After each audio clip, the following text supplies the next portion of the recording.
하나님께서 우리에게 주신 이 귀한 이 성경 말씀을 읽는 방법을 묵상하고 있는데, 특별히 그 방법을 묵상하는 것은 더 사랑하기 위함입니다. 나의 사랑하는 책, 이런 주로 이제 어버이 주일에 많이 부르지 않습니까? 어머님의 무릎 위에 앉아서. 근데 끝에 가사가, 1절 끝에 가사가 이래요. 이 성경 심히 사랑합니다. 그게 이제 우리의 고백이 되면 좋겠습니다. 날이 갈수록 이 성경 심히 사랑합니다. 주님 말씀 정말 너무너무 사랑합니다. 이런 고백들이 우리 안에서 이렇게 풍성하게 울려 퍼지면 좋겠습니다. 달라스 윌라드라는 영성 신학자가 있습니다. 이분이 인간에 대해서 분석한 이 그림이 있습니다. 잘 보이실지는 모르겠어요. 보시면 이게 여러분 나란 존재 한 사람입니다. 나란 존재가 이렇게 있는데, 이 나란 존재를 둘러싸고 있는 여러 개의 막이 있다라는 거예요. 층이 있다라고도 얘기를 해요. 근데 저는 이제 층보다는 막이라는 말을 더 좋아합니다. 층 그러면 뭔가 아래 하층에서 상층으로 올라가야 되는 어떤 야곱의 사다리 같은 어떤 그런 개념이 있지만, 그것보다는 여기서 얘기하는 것은 막이라고 하는 것은 레이어 이거죠. 근데 그 막이 얇은 막이 있어서 그것들이 이렇게 좀 우리의 어떤 존재의 여러 부분들을 이렇게 나눈다라고 하는 그런 거죠. 나란 존재를 둘러싸고 있는 이 그림에 보시는 것처럼 여러 개 막이 있어요. 가장 중심, 가장 깊은 곳인데 여기에는 심령이 있습니다. 심령은 스피릿이라고 해요. 심령이 있는데 이 심령에는 우리의 마음, 우리의 의지, 이게 포함돼요. 그래서 이제 마음에 대해서 얘기를 많이 하는 거죠. 더 깊은 곳을 얘기하려고. 또 의지를 얘기하면 결단, 헌신, 이런 게 될 텐데, 그런 의지가 있습니다. 그 막 바깥으로는 또 다른 막의 범위가 있는데, 우리의 사고와 그리고 우리의 감각을 포함한 생각이 있습니다. 그리고 생각의 바깥으로는 우리의 이제 몸이 있죠. 육체적인 몸이 있고요. 그 바깥으로는 우리의 사회적 환경이 있습니다. 그러니까 내 몸을 둘러싼 여러 환경들이죠. 지금 우리 환경들을 이렇게 지금 환경이 있잖아요. 이 교회 안에 이 환경들이 있습니다. 그리고 이 모든 것들을 다 포함하는 존재의 포괄적인 틀이 영혼이라고 얘기를 하죠. 그러니까 영혼은 마음을 포함하지만 마음만은 아닌 거예요. 그리고 영혼은 몸도 포함하는 거죠. 영혼은 우리가 처한 사회적 환경도 다 포괄적으로 포함하는 거예요. 에스겔서에서 모든 영혼이 다 내게 속한지라 하나님 말씀하셨어요. 모든 영혼이 속했다. 이게 하나님이 모든 사람들의 어떤 마음, 생각만 나에게 속했다가 아니라 그 사람의 전부, 그 사람의 사회 환경, 국가적 환경, 자연 환경, 모든 것까지 나에게 속했다라는 뜻이죠. 시편에서 여러분이 잘 아시는 말씀, 내 영혼아 어찌하여 낭망하느냐. 그러면 이게 그냥 내 마음아 어찌하여 낭망하느냐라고 치환하면 틀린 말은 아니에요. 근데 뭔가 결핍돼 있죠. 내 영혼아 어찌하여 낭망하느냐 그러면 나의 마음, 그리고 생각, 나의 몸, 나의 사회적 환경, 모든 것 다 얘기하는 거예요. 또 시편에서 내 영혼아 여호와를 찬양하라. 그렇죠. 내 마음아 여호와를 찬양하라고 하지 않아요. 내 생각아 여호와를 찬양하라. 내 몸아 여호와를 찬양해라. 내 사회적 환경아 여호와를 찬양해라. 그렇게만 얘기하지 않고 그 모든 것을 다 포함하는 고백이죠. 매우 포괄적인 그거. 내 영혼아 여호와를 찬양하라. 명령하는 거예요. 환경이 나를 짓눌러가지고 찬양하지 못하게 하는 것이 있다면 내 영혼아 여호와를 찬양하라. 이렇게 선포하는 거예요. 내 마음이 혹은 내 생각이, 내 몸이 연약해서 그럴 때 내 영혼아 어찌하여 낭망하느냐. 너는 하나님을 바라라. 내 영혼은 하나님을 바라라. 내 영혼아 여호와를 찬양하라. 라고 하는 거죠. 그런 의미에서 아까 읽었던 히브리서 말씀을 한 번 더 읽어보겠습니다. 시작. 하나님의 말씀은 살아있고 활력이 있어 좌우의 날선 어떤 검보다도 예리하여 혼과 영과 및 관절과 골수를 찔러 쪼개기까지 하며 또 마음의 생각과 뜻을 판단하나니.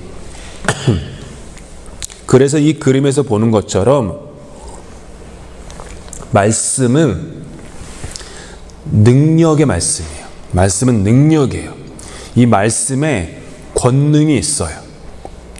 그래서 저와 여러분의 이 존재를 둘러싸고 있는 여러 막들이 있는데 이 말씀이 그 여러 막들을 하나씩 둘씩 이렇게 뚫고 우리 영혼 존재의 가장 깊은 곳까지 들어와서 우리의 존재를 다 변화시키는 거다. 이 말씀을 히브리서 기자께서 하고 계시는 거예요. 물론 오늘 설교의 주제는 이 그림은 아닙니다. 이 그림을 가져온 이유는 사람이라는 존재가 이렇게 종이처럼 평면적이지 않아요. 사람은. 이게 2차원이죠. 이 종이가 이게 2차원인데 사람은 2차원적인 존재가 아니죠. 사람이라는 존재는 글자에다가 손동휘라는 이 이름 하나 써 있다고 해서 그게 저의 존재를 다 대표하는 것은 아니죠. 사람이라는 존재는 여러 막과 층들이 있는 거예요. 마찬가지로 이 성경, 말씀도 2차원적인 평면이 아니라는 거예요. 여러분이 2차원적인 평면으로 성경 말씀을 받아들이면 그냥 책이에요. 책. 2차원이잖아요. 글자. 그냥 글이에요. 글, 활자, 문자. 그냥 그거예요. 여기서 이게 살아서 움직이는 게 아니죠. 그냥 어떻게 보면 정보, 지식, 뭐 교훈, 뭐 훈계, 다 의미 있죠. 있다고 보겠지만, 하지만 중요한 건 성경이 이 단순한 이 평면 구조가 아니라는 거죠. 평면적으로 말씀을 읽는 사람들이, 그리스도인들이 꽤 많습니다. 평면적으로 말씀을 읽다 보면 이 말씀을 2차원적으로 읽는 거예요. 3차원적, 4차원적으로 읽지 않고 말씀을 2차원적 평면으로 읽다 보면 말씀을 이제 획일화시켜요. 획일화시키고 단일화시키죠. 그래가지고 그 말씀이라는 어떤 틀을, 프레임을 만들어서 그 안에 사람을 이렇게 가둬요. 가둬서 좋은 사람, 나쁜 사람, 거룩한 사람, 불경한 사람, 믿음이 좋은 사람, 그렇지 않은 사람, 구원받을 사람, 구원받지 않을 사람. 이렇게 인간이 함부로 다른 사람의 그 매우 다양한 막이 있는 그 존재를 이렇게 획일화시키고 단일화해가지고 거기에 막 꾸겨 넣는 거예요. 근데 언제나 사람이 만드는 그 프레임은, 그 박스는, 상자는 작기 마련이거든요. 그 작은 곳에 사람을 꾸겨 넣으니 도무지 이 사람들이 견뎌낼 재간이 없는 거예요. 너무 그곳이 좁은 거예요. 그래서 예수님께서 성탄의 때에 오신 후에 사역을 하시면서 예수님이 하셨던 사역의 거의 대부분은 이 프레임, 이 작은 상자, 이거를 이렇게 부수시는 것이 예수님이 하는 일이었어요. 그 안에다가 사마리아 여자는 죄인이다라고 집어넣으니 사마리아 여자는 그냥 그 획일하고 단일화된 말씀 안에 갇혀진 죄인일 뿐이에요. 그 안에 가늠하다 붙잡힌 여인을 죄인이라고만 해가지고 돌 던지려고 하니까 다 죄인인 거죠. 문둥병자 그 안에 집어넣는 거죠. 할례받지 않은 사람들 그 안에 집어넣는 거죠. 세리들 그 안에 집어넣는 거죠. 이런 식으로 하다 보니까 뭐 사람이 도무지 살 수 있는 틈이 없는 거예요. 이게 이제 위선적이고 그릇된 종교가 하는 일이고 기독교만은 아니에요. 뭐 이슬람이건 불교건 이 평면적인 그 자기들의 경전에 사로잡히게 되면 꼭 이렇게 사람들을, 어떤 존재를, 사회를 아주 작은 틀에 가둬버려요. 교회도 그럴 때가 많아요. 그래서 알게 모르게 이렇게 보이지 않는 이 구별, 구분, 차이가 있죠. 선을 딱 그어놓는 거예요. 그리고 내부자, 외부자, 좋은 사람, 나쁜 사람, 뭐 이런 거. 우리 모르게 의식적으로 그걸 해요. 우리도 저 사람은 이런 거, 저분은 뭐 예배드리는 모습을 보니까 뭐 이런 거, 헌금하시는 모습을 보니까 뭐 이런 거. 근데 그게 다는 아니거든요. 사람의 존재를 표현할 수 있는. 왜냐면 여러분이 스스로를 돌아봐도 그렇잖아요. 그거 몇 가지로 여러분의 존재를 다 표현할 수 없잖아요. 말씀도 그런 거예요. 말씀도 똑같은 거예요.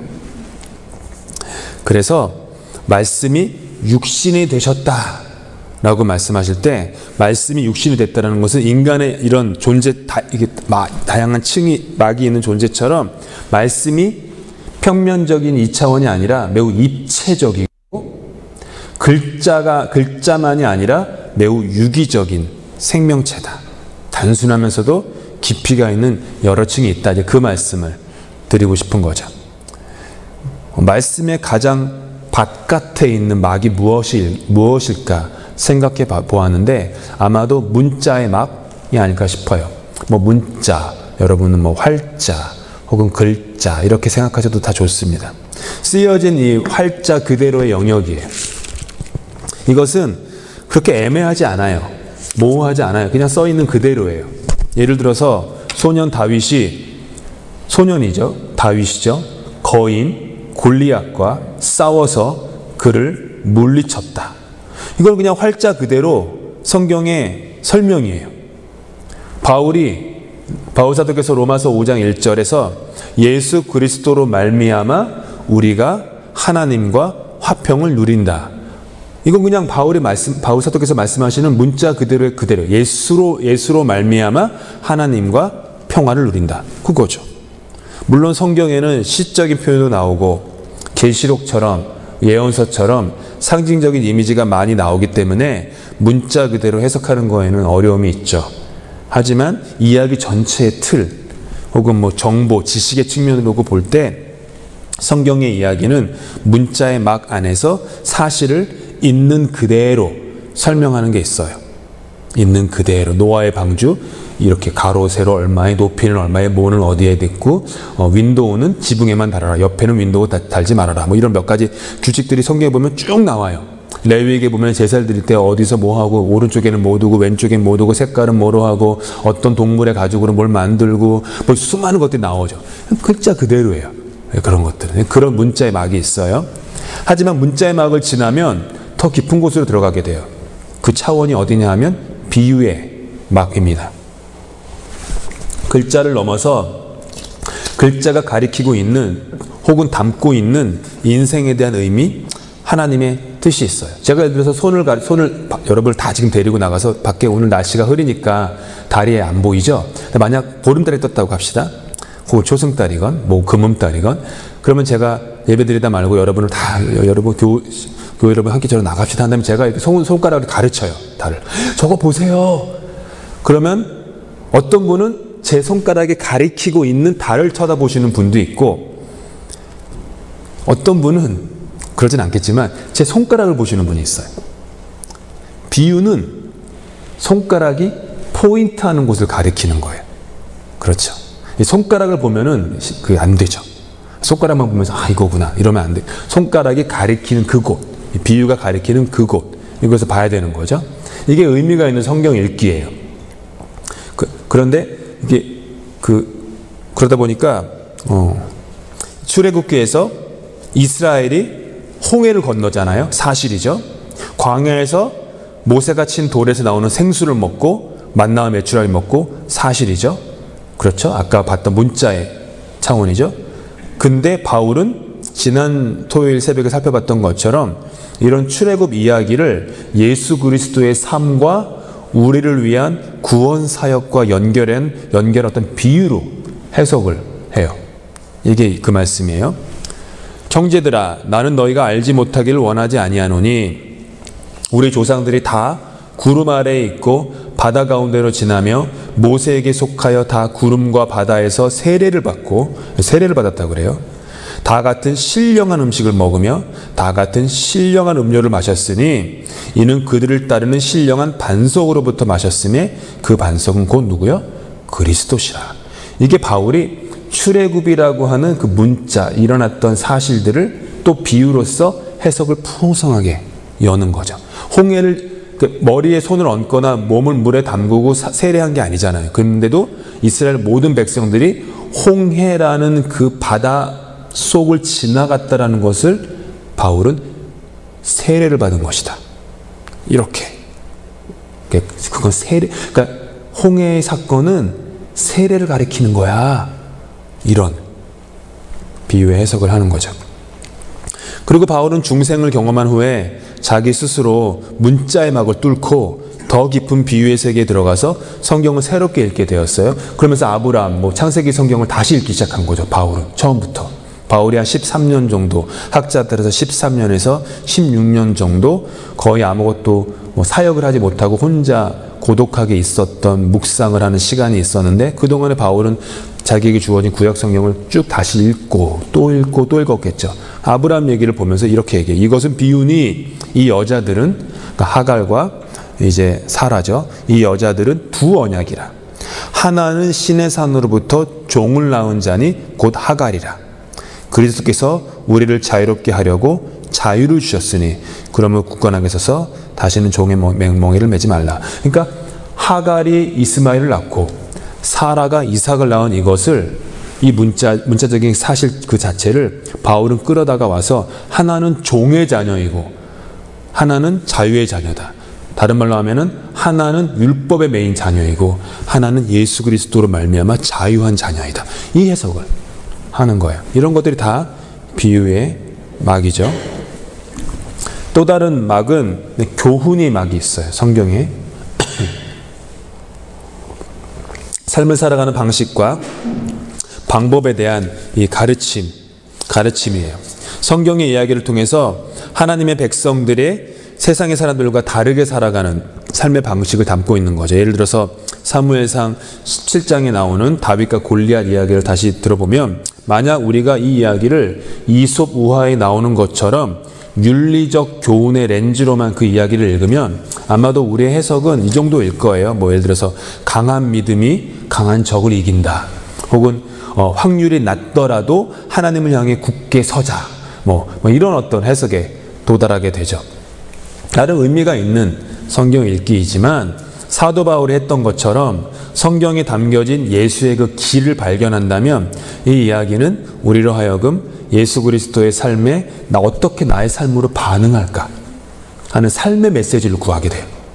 그러다 보면 우리는 내 힘과 내 권세를 가지고 살아가려는 내 욕망의 길, 골리앗의 길을 내려놓고 그리스도의 겸손과 스스로 약해지심에 나의 삶의 길을 조율하려고 애쓰게 돼요.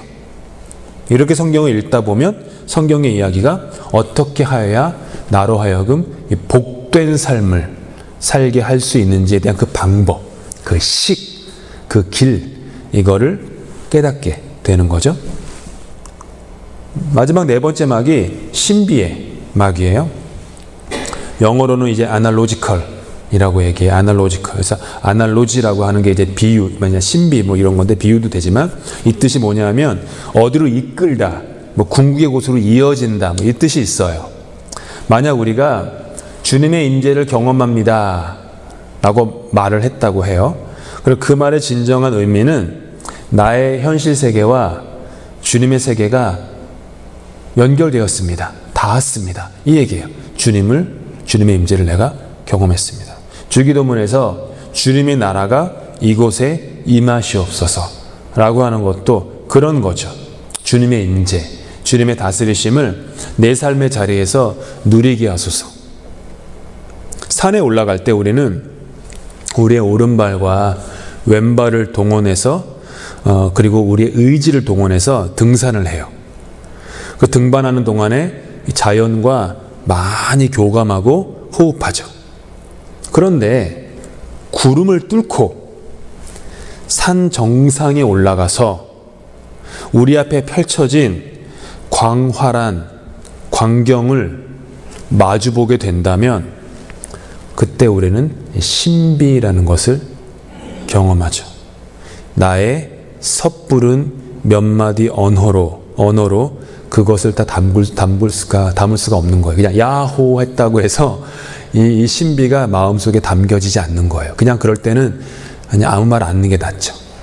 이게 말할 수 없을 정도의 광활한 신비, 오묘한 거죠. 설명하기 어려운. 구체적인 예를 들어서 지금까지 나눈 그 막에 대해서 제가 설명을 해드릴게요. 예전에도 한번 말씀드린 적이 있어요. 포도 농사를 지은 다음에 포도주를 만드는 그 과정을 한번 상상해 보시기 바랍니다. 4가지의 과정이 있어요. 포도 열매를 따기, 포도 열매를 으깨서 즙을 추출하기, 포도즙을 추출하기, 그 즙을 오크나무죠. 주로 오크나무에 넣으니까 오크나무로 만든 배럴통에 담그기, 마지막으로 기다리면서 포도즙이 숙성하여 포도즙이 포도주로 변한 후에 그것을 통해서 꺼내어 맛보기. 4가지 정도 과정이 있어요. 포도 열매를 따는 것은 성경을 문자적으로 읽으면서 그 내용을 이렇게 거두어 드리는 거예요. 포도송이는요, 포도송이 따보셨죠? 포도송이는 섬세해요. 함부로 다루면 안 되거든요. 그래서 포도나무들이 쭉 뻗은 길을 걸어가면서 이분처럼 얼마나 왼손으로 조심스럽게 받쳐요. 아주 조심스럽게 받쳐서 잘라요. 성경에 있는 것도 같은 거예요. 성경의 행간, 포도원의 그 길을 걷는 것처럼 성경의 행간을 걸어 다니면서 말씀이 상처나지 않도록 조심히 그리고 세심한 배려를 기울여서 말씀의 포도송이를 하나씩 둘씩 거두어 드리는 거죠. 그 다음에 던지지 않아요. 잘 상처나지 않게 잘 내려놓죠. 말씀을 다루는, 말씀을 대하는 모습들이 이런 것이죠. 그 다음에 우리는 그림에서 보시는 것처럼 포도송이를 으깨요. 그 안에 즙을 추출하죠. 큰 통에 포도송이를 넣은 후에 신발과 양말을 벗고 바지와 치마를 걷어 붙여 올린 채 그 안에 들어가 포도송이를 밟고 또 밟아요. 내가 덕지덕지 쌓여있는 내 안의 신발, 그 예수님도 하나님도 모세에게 내 신을 벗으라 말씀하신 것처럼 내 신발과 양말, 바지, 치마, 내가 가진 경험, 지식 이런 것들을 내려놓는다는 뜻이죠. 걷어 올리고 그 안에 들어가서 밟고 또 밟아요. 그러다 보면 포도송이 안에 있는 즙이 빠져나오죠. 말씀을 문자적으로 읽는 막을 지나서 묵상이라고 하는 이 과정을 통해 우리는 그 안에 담긴 풍성한 포도즙과 같은 의미, 뜻을 추출해내요. 기독교의 묵상이 다른 묵상과 다르듯이 우리는 우리의 이성과 지성과 지식을 동원해서 말씀의 문자 안에 담긴 그리스도의 마음과 성령의 호흡을 우리 발에 적시는 거예요. 이것은 마치 성경 읽기가 음식물을 그냥 딱딱한 음식물을 입에 넣는 것이었다면 지금 두 번째 이 과정은 그것을 여러분의 이빨과 턱을 동원해서 으깨고 잘게 씹는 것을 표현해요. 밥을 씹으면 씹을수록 그 숨겨진 맛이 새어나오는 것처럼 우리는 말씀의 문자를 씹고 또 씹을 때 새로운 의미들이, 새로운 뜻들이 이렇게 즙이 활자에 담긴 즙들이 이렇게 막 나오게 되는 거죠. 이게 포도송이 으깨는 과정이에요. 나름 신앙생활을 좀 열심히 하신다는 분들이 다 여기까지는 가세요. 큐티를 하신다. 매일 성경으로 묵상을 하신다. 혹은 성경을 쓰면서 이렇게 더 깊이 좀 생각을 하신다. 이런 과정들이 많이 녹아 있죠. 암송도 그렇고요. 다음으로 우리는 추출된 포도즙을 아직까지 포도즙이에요. 포도즙을 오크나무 배럴통에 담가 놓고 저장해요. 그리고 그 안에 지금 그림에 보시는 것처럼 이 안에 담겨진 즙은 오랜 시간을 거쳐서 발효되며 거품을 내요. 제가 동유럽 선교에 갔던 적이 있었는데 그 선교사님이 그 수도원이었는지로 기억하는데 지하에 있는 그 포도주 저장소에 지하가 깊었어요. 한참을 내려가서 이것보다 훨씬 큰 지하 공간이 있었는데 거기에 이제 가서 좀 이제 노래도 부르고 찬양도 하고 막 울림이 좋으니까 뭐 그런 시간을 가졌는데 배를 통해 그 귀를 이렇게 대볼 기회가 있었어요. 조용한 가운데 배를 통해 귀를 대보니까 그 안에서 거품 소리가 나요. 보글보글 같은 이렇게 뽁뽁 이렇게 막 거품 소리가 나는 거죠. 이처럼 배럴통이라고 하는 우리 안에, 내 안에 담겨진 말씀이 시간을 지나면서 숙성되는 거예요. 숙성의 과정에 거품이 있는 것처럼 이 기다림 속에, 이 시간 속에 우리는 주님의 그 맥박을 느끼죠. 통 안에서 포도즙이 포도주로 변화하는 과정처럼 우리 안에 담겨진 이 말씀이 우리의 속사람을 만지고 또 만져서 우리로 하여금 점점 더 새로운 방식으로, 새로운 길로 삶을 살아가게끔 자연스럽게 인도해요. 세 번째 단계인 교훈의 막에서 말씀이 우리로 하여금 삶을 살아가는 길을 말해준다라는 것처럼 이 과정이 여기서 일어나는 거죠. 기도의 과정이기도 해요. 이것은 기도란 우리의 마음이 하나님께 향하는 것인데 그로 인해서 그리스도의 마음과 성품이 그리고 그분이 삶을 살아가셨던 삶의 방식, 그 길을 우리 안에 심겨지는 과정, 이것이 기도죠. 그러니까 기도라는 것이 그냥 내가 하나님께 원하는 것을 이렇게 막 내뱉는 것이 아니라 기도라는 것을 통해서 내가 하나님의 길, 예수의 길, 거기에 내 마음이 아까 봤던 그 마음, 생각, 몸, 사회 환경, 내 영혼이 다 맞춰져 가는 거, 기도할 때. 그게 기도죠. 마지막으로 시간이 지나 때가 참에 포도주 통을 열고 포도즙이 포도주로 변한 그 포도주를 맛보게 되죠. 충분한 시간 동안 발효가 되고 모든 맛과 텍스처에 균형이 맞춰지면 최상의 포도주를 맛보게 되는 것이죠. 성경에서 너희는 여호와의 선하심을 맛보아 알지어다 라고 하는 그 말씀이죠. 주의 말씀이 내 입에 어찌 꿀처럼 단지요 라고 하는 그 말씀이죠. 이렇게 이 관상, 그 컨템플레이션, 깊이 묵상하는 그 신비의 막을 뚫게 돼요. 주의와 집중력을 동원해서 포도송이를 땄고 지성과 이성의 노력으로 포도송이를 으깨서 그 안에 즙을 뽑아냈고 그것을 통에 담아 발효와 숙성을 기다리는 모든 과정들이 있었지만 궁극적으로는 그 모든 것의 목표는 최상의 포도주를 맛보는 기쁨인 것이죠. 기쁨. 그래서 예수님이 요한복음에서 처음 하셨던 기적이 가나의 혼인잔치에서 물을 포도주로 변하게 하신 거예요.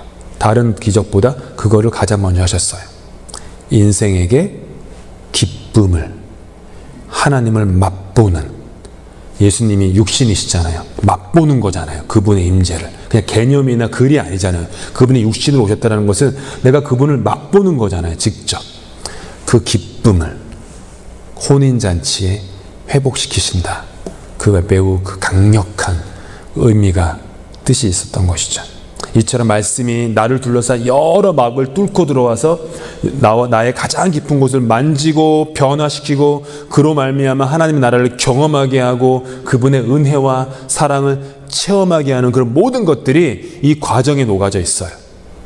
비록 내가 지금 영원을 사는 것은 아니지만 마치 영생을 맛보며 주 안에 살리라 하는 것 같은 삶을 사는 것. 지금 완전한 사랑을 살고 있지는 못하지만 그리스도의 완전한 사랑을 잠깐이라도 맛보며 살아가는 것, 이런 것들이 있어요. 하나님의 말씀은 살아있고 활력이 있어 좌우의 날선 어떤 검보다도 예리하여 혼과 영과 및 관절과 골수를 뭐라고요? 찔러 쪼개기까지 하며 또 마음의 생각과 뜻을 판단하나니. 저와 여러분의 존재를 겹겹이 둘러싼 막들을 뚫고 들어가 말씀이 우리의 깊은 곳에서 포도주로 변하는, 존재가 변하는 그런 역사가 주님이 우리에게 주신 말씀을 통해 일어날 수 있기를 바랍니다. 성경을 이와 같은 기대함으로 우리 삶에 가까이 두세요. 주님, 이 성경 읽어서 더 많은 지식 쌓겠습니다. 이런 기대가 아니라 주님, 이 말씀 내 안에 가까이 두어서 나의 존재가 집에서 포도주로 변하는 존재가 변화되기 원합니다. 그래서 이 말씀을 주님 읽고 씹고 또 씹고 또 씹고 또 씹겠습니다. 그렇게 씹을 때 비록 말씀을 입에 넣는 것 나의 결단, 턱과 이빨을 동원해서 씹는 것 여러분의 의지. 근데 여러분 아시죠? 음식물이 한번 몸 안에 들어가면 그 다음부터 여러분의 소유권과 주장은 없어집니다. 여러분이 음식이 들어간 다음에 막 몸을 굴리면서 저리로 들어가야지, 내 위가 약한데 위에 가가지고 뭐 좀 하고, 장이 좀 약한데 좀 뭐 좀 하고, 이거 안 되죠. 이미 목구멍을 넘어가면 여러분의 컨트롤은 끝난 거예요. 그냥 음식이 그 안에서 역사하는, 말씀이 똑같아요. 교회 오는 것, 말씀 성경책 여는 것, 읽는 것, 쓰는 것, 기도하는 것, 여러분의 의지와 결단이죠. 하지만 그것이 여러분의 목구멍을 삼킨 다음에는 여러분이 주장할 수 없어요.